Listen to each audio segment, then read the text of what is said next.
So if you've started reading the Parinama Method, or even if you haven't, the book opens up with a reframe on like so-called problems.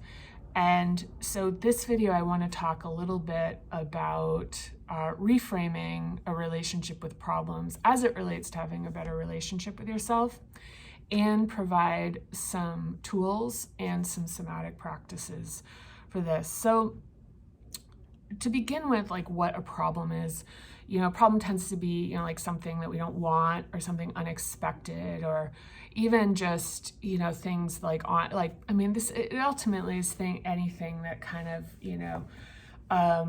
is like kind of unpleasant, or so one of the things with problems is that we tend to view them as like this is like negative thinking, and as a result of that, they tend to even pick up more steam because we resist even like having any kind of relationship with like the thought that can be constructive, because we feel bad about having it in the first place. But so the thing is, our brains like solving problems, and this is really inconvenient if you're hoping that there is some type of tool or methodology that is going to stop them from happening. The best thing that we can hope for is to have a better relationship with them. And what does that mean? So it's like we have a brain that is like evolved to solve problems. So it likes solving problems. And so what that means is that, like some evolutionary biologists talk about how, our ancestor who was good at remembering poisonous berries or dangerous situations had a much higher likelihood of surviving than an ancestor, or maybe like didn't make it to be an ancestor, who's really good at remembering the positive things, like a place to watch a sunset, or like, very like relaxing waterfall or whatever. That there's really a natural bias for being able to like scout out, identify danger. So with that being said, we're just naturally predispositioned to be sort of like on the lookout, but also the thing is we're also predispositioned to create. So, one of the things is like seeing things and wanting to optimize them and imagining how they could be better. So this is all, so one of the things about, this relationship with problems is that, it's like, how do we actually shift this? So there's a couple things that I want to propose here. One of them is just curiosity. So instead of having like a reflexive reaction, which is just like, this is bad, to try to just like, if possible, create just like any type of a microscopic like airspace between the incident and a reflexive response and a reaction. And what this means is like to be able to, instead of just respond, is to actually be able to look at it with curiosity. Now, one of the things that of note with this is that this is something that actually on the flip side can be viewed as being very dispassionate about things, because there are people that really have like relationships with problems where, they make them feel really alive, and reacting to them and like escalating them is very enlivening, because it is. But the thing is like without this curiosity of looking at it and like seeking to understand, it's like, what does it mean? How can I approach this? Is there something good in this? How does this map to, like a constructive outcome? These are all things that, it's like viewing something with curiosity, viewing a negative situation with just a sense of, honestly, like, it's kind of going to sound odd, but like almost like wonder. And this can shift things like even being sick, by being able to just kind of like have a little bit more of an observational relationship with the experience. The second is with cycling thoughts. Like, so problems that we repeat is getting into a, like basically a habit of writing things down and resolving them. So if we have a to-do list that we never follow through on, and it's just like forever long, just keeps building things and building on, and stuff happens or it doesn't, it doesn't create trust, like a deeper trust in ourselves that if I write this down, it's going to get resolved.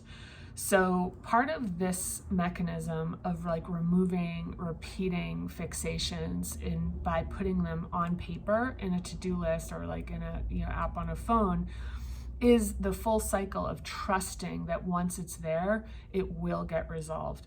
So in the book, if you're following along, page 300 and 301 have some techniques that dip a little bit more into this, more than we have time for here. And the third is emotional hygiene. Now, there's also kind of a type of problem, which is just responding to things, like just having a natural, like reflexive response, or feeling like activated or upset by something and needing to process it. So this is something also that gets maligned because it's like, either like being emotional or not being able to handle things. But just in everyday life, we encounter things. I mean, it can be standing in line somewhere, it can be having a conversation with a colleague, it can be an interaction with a spouse, that just kind of like will like kind of like kick us into gear here. And so the kind of thing here is what I call an emotional hygiene practice, is just getting into the habit of processing this stuff out. So instead of second guessing whether it's like I shouldn't even be upset or whatever, you are upset, you are how you feel, but the thing that you as a like sort of a mature person don't want to be acting on all of these feelings. So the emotional hygiene practice of actually writing things down and processing by actually allowing yourself to express the feelings and then just deleting it. This isn't a journal, this is actually just like a process, it's on page 282 in the book. But so those are some really like kind of more on the practical side of like how to like have a relationship with like so-called like negativity or like problems. The other thing is somatic practice. So one of the things about like problems, and I keep saying problems, but like one of the things about like I guess like so-called negativity is that like if we're in a problem, there tends to be like kind of one of two directions. One is that we're so overwhelmed that we almost like dissociate, and it just becomes like kind of bigger than we really feel confident or even like rationally capable of being able to address. And this is like the analogy I've used is it's kind of like a guitar string that gets plucked and it's everywhere and nowhere. So that feeling. And on the other side of that is what I call the hairball, which is just, it's like it's overwhelmed in the opposite direction, where you just can't imagine how to pick it apart. And it just seems absolutely just like it's like, how do you get in there? And so this feels like more like kind of like a constriction physically. And like even a particular, like on this kind of like a feeling like of anxiety. So the two somatic practices actually work for both sides of this, but they're, like one is actually very specifically targeted at, like at one or the other. So for the feeling of overwhelm, what we want to do is we want to bring ourselves back into our physicality. So if you notice the next time you feel overwhelmed, it's like you just feel really outside of yourself. So with this, it's like it's actually about touching and like really use your hands to like actually establish the parameter of your body. And so that that can be like touching, like rubbing, running your hands along. It could be a little bit of tapping if you need a little bit more sensation for stimulation. It can even be a little bit of pounding. And as you're doing this, bringing your sense into like, I am here in like, this is mine. So everything is contained within you. So this is really about the container of yourself. And so, and that can even involve giving yourself like holding here a little bit of a hug. There's a number of practices throughout the book and in the world for establishment of containment in the physical body. So on that side, now on the hairball side, what we want to be doing is we want to be creating a little bit more expansion. And so in the expansion, one really kind of tried and true is like going to breath, which is breathing into it and exhaling. So breathing in and exhaling.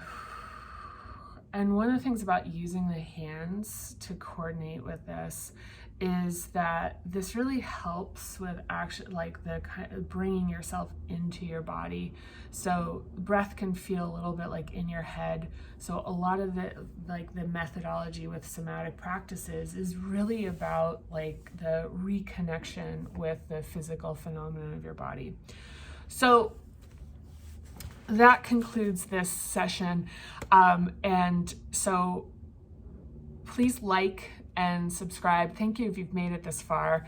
I'm certainly committed to getting better and better at video. And as you notice, this is kind of an odd space here. I wanted to try natural light, but then it turned to being pretty overcast, so I blasted myself with this fake light here. In the notes, I'm going to include the page numbers as referenced here. Also, join the community if you want to get more involved and stay along with us for the journey as you're reading. And, with that said, I just want to say thank you, and I look forward. Bye.